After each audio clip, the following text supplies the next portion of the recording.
अब हम बात करने जा रहे हैं किसकी, effect of oxidation in everyday life, यानी ऑक्सीडेशन की वजह से हमारी रोज़मर्रा की ज़िंदगी में क्या इफेक्ट पड़ता है।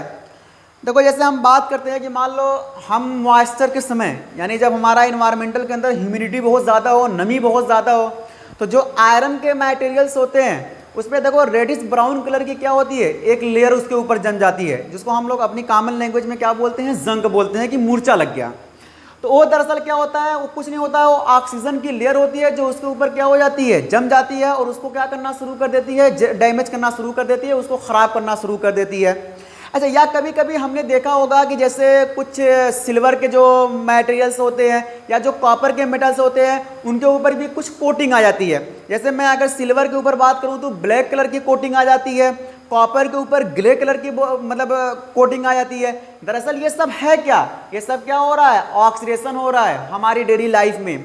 अच्छा, अगर मान लो यहाँ पे मैं बात करूंगा पहले किसकी, क्रोजन की, क्रोजन।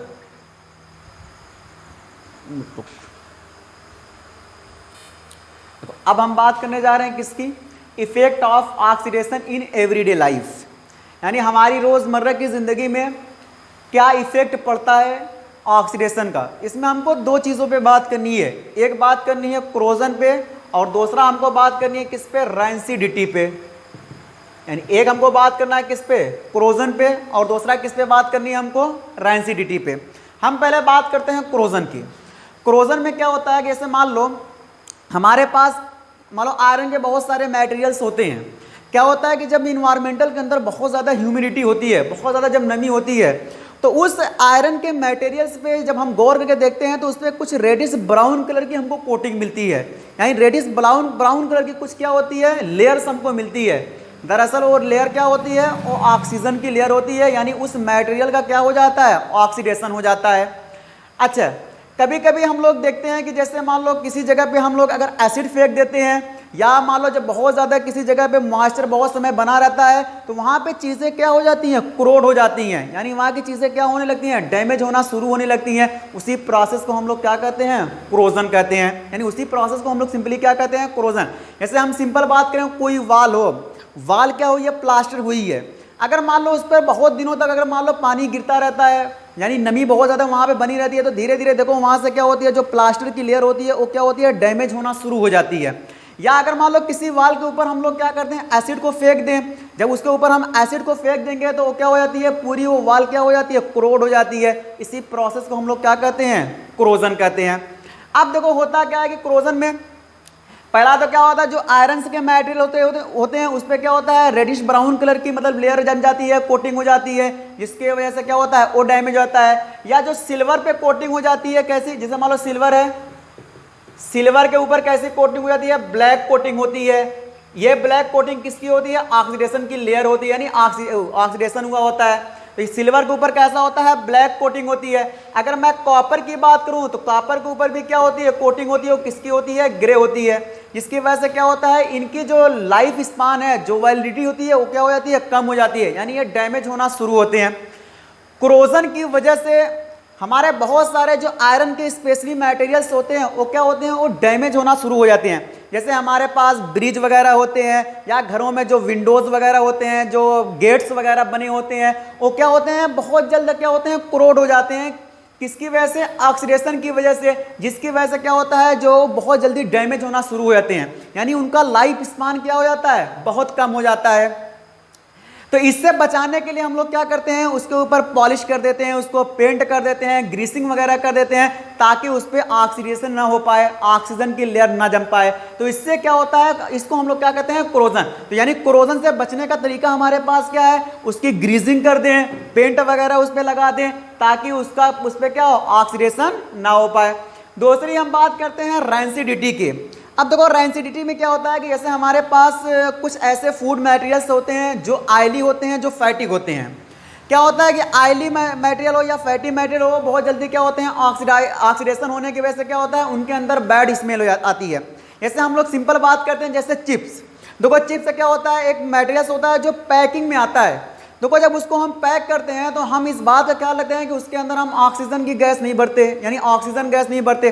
उसके अंदर हम कौन सी गैस भरते हैं, उसके अंदर नाइट्रोजन गैस भरते हैं, ताकि वो हालांकि वो आयली मेटल होता है, क्योंकि उसको हम लोग क्या होता है आयल्स के अंदर छान के बनाते हैं। तो इसकी वजह से क्या होता है कि उसका ऑक्सीडेशन ना हो पाए, इसके लिए हम लोग क्या करते हैं, उस पैकेट के अंदर हम लोग ऑक्सीजन गैस के बजाय हम कौन सी गैस भरते हैं, नाइट्रोजन गैस भरते हैं, ताकि वो क्या हो, खराब ना हो, उसका ऑक्सीडेशन ना हो, बैड स्मेल ना हो, जिसकी वजह से उसका टेस्ट क्या हो, बना रहे।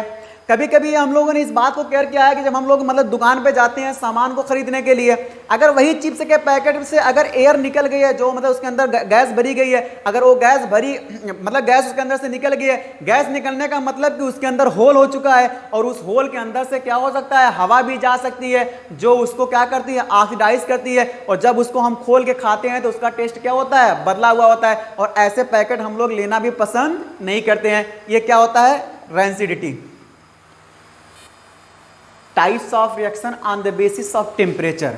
अब हम जो अगला टॉपिक है वो क्या बात कर रहे हैं, types of reaction on the basis of temperature. Temperature के बेसिस पे जो रिएक्शन होती हैं वो 2 टाइप्स की होती हैं। There are 2 types of reaction. एक क्या होता है, एक्सोधर्मिक रिएक्शन होता है, और एक क्या होता है, एंडोधर्मिक रिएक्शन होता है। एक्सोधर्मिक रिएक्शन ऐसी रिएक्शन होती है जिसमें क्या होती है, हीट रिलीज होती है। जब मतलब प्रोडक्ट का फॉर्मेशन होगा तो उसमें हीट क्या होगी, रिलीज होगी, या हीट उसमें क्या होगी, निकलेगी। ऐसी रिएक्शन को हम लोग क्या कहते हैं, एक्सोधर्मिक रिएक्शन। फॉर एग्जांपल देखो, हमारे पास मीथेन है, मीथेन को जब बर्न करते हैं ऑक्सीजन की प्रेजेंस में, यानी इसका कंबशन करते हैं, तो क्या बनता है, CO2 भी बनता है, वाटर भी बनता है, और साथ में क्या होता है, ए लॉट ऑफ हीट क्या होती है, यहाँ से रिलीज होती है। ये पहला एग्जाम्पल हो गया किसका, एक्सोधर्मिक रिएक्शन का। दूसरा क्या होता है कि हमारे पास कैल्शियम ऑक्साइड है, यानी क्विक लाइम। जब उसको हम लोग क्या करते हैं, वाटर के अंदर डालते हैं, तो क्या होता है कि कैल्शियम हाइड्रोक्साइड का फॉर्मेशन होता है, और ए लॉट ऑफ हीट बनती है। बहुत सारे लोगों के घरों में ये काम किया जाता है। जैसे क्या होता है कि एक पतीली नुमा होता है, एक बर्तन होता है, उसमें क्या होता है कि चूना जिसको बोलते हैं, हम लोग घरों में क्या बोलते हैं, चूना जलाया जाता है। उसमें क्या होता है कि मतलब पानी में क्या होता है, जैसे ही हम चूने को डालते हैं, यानी क्विक लाइम को डालते हैं, तो क्या होता है, पूरे बबल्स की तरह क्या होते हैं, उसमें बनना शुरू होते हैं। यानी वो जो बबल्स बन रहे हो किसकी वजह से बन रहे हैं, इस हीट की वजह से बन रहे हैं। अगर हम लोग उस पार्ट पे जब अपने हाथ को टच करेंगे तो क्या होगा, हमको ये एहसास होगा कि इसमें क्या हो रहा है, ये बहुत ज़्यादा गर्म हो रहा है, यानी हीट वहाँ पे क्या हो रही है, लिबरेट हो रही है। तो ये भी एक रिएक्शन किसका एग्जाम्पल है, एक्सोधर्मिक रिएक्शन का होता है। एंडोधर्मिक रिएक्शन क्या होती है कि ऐसी रिएक्शन जिसमें क्या होती है, हमको एनर्जी की सप्लाई करनी पड़ती है, यानी एनर्जी हमको देना पड़ता है। यानी ऐसी रिएक्शन में एनर्जी की रिक्वायरमेंट होती है, और वो एनर्जी हम किस फॉर्म में दे सकते हैं, या तो हीट के फॉर्म में दें, या तो लाइट के फॉर्म में दें, या तो इलेक्ट्रिसिटी के फॉर्म में दें। ऐसी रिएक्शन को हम लोग क्या बोलते हैं, एंडोधर्मिक रिएक्शन बोलते हैं। जैसे मेरे पास एग्जाम्पल है, यानी नाइट्रोजन और ऑक्सीजन को आपस में क्या करना है, जब रिएक्शन कराना होता है तो क्या होता है, नाइट्रोजन मोनोऑक्साइड का फॉर्मेशन होता है। इसमें क्या होता है, ए लॉट ऑफ हीट हमको सप्लाई करनी पड़ती है, तब नाइट्रोजन मोनोऑक्साइड का क्या होता है, फॉर्मेशन होता है। वरना अगर हीट सप्लाई नहीं करेंगे तो क्या होगा, इसका फॉर्मेशन नहीं होगा। तो एक्सोधर्मिक रिएक्शन में क्या होता है, हीट रिलीज होती है, और एंडोधर्मिक रिएक्शन में क्या होता है, हीट सप्लाई करनी पड़ती है।